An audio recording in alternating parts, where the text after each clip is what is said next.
Chaos in a federal courtroom in Fort Pierce after a jury found Routh guilty of trying to assassinate Donald Trump at his West Palm Beach golf course. Just moments after the judge read the verdict, Routh tried to stab himself in the neck with a pen before officers dragged him out of the courtroom. We've been following every step of this case since Routh's arrest more than a year ago.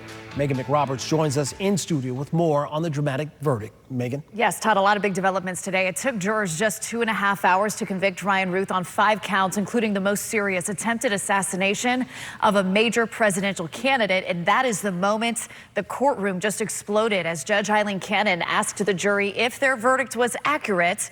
Our crew inside the courtroom watched as Routh grabbed a pen and tried to stab his own neck 4 times. His daughter, who you can see in this upcoming video here, running after her father as he's escorted away from the courthouse, screamed, quote, "Dad, don't do it. Don't hurt yourself." After the verdict was read out, she cried out in court, promising, quote, "I will get you out," before turning her anger on the court, cursing and shouting.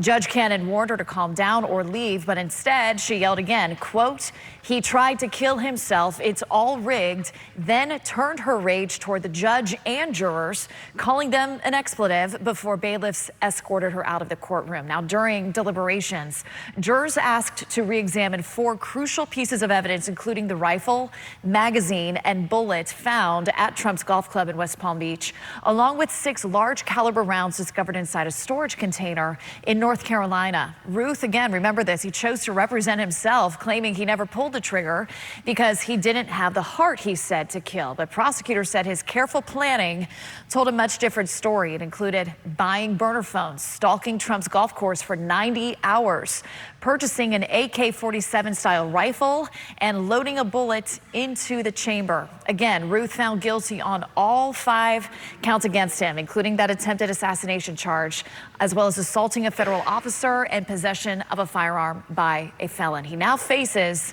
up to life in prison. His sentencing is set for December. Todd. Thank you, Megan.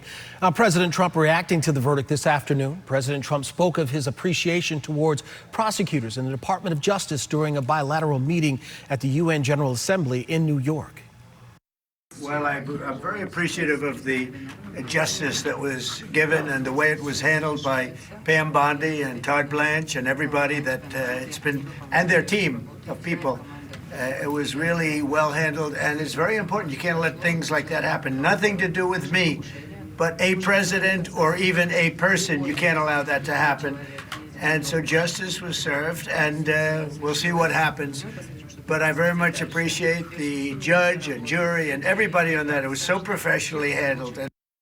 And U.S. Attorney General Pam Bondi also releasing a statement, writing in part, today's guilty verdict illustrates the Department of Justice's commitment to punishing those who engage in political violence.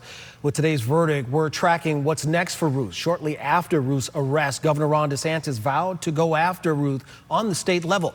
Now, Florida's Attorney General then charged Routh with attempted murder and terrorism. The attempted murder charge stems from a crash that happened while Routh was being taken into custody by Martin County Sheriff deputies. Now, a 6-year-old girl, a bystander in all this, was severely injured.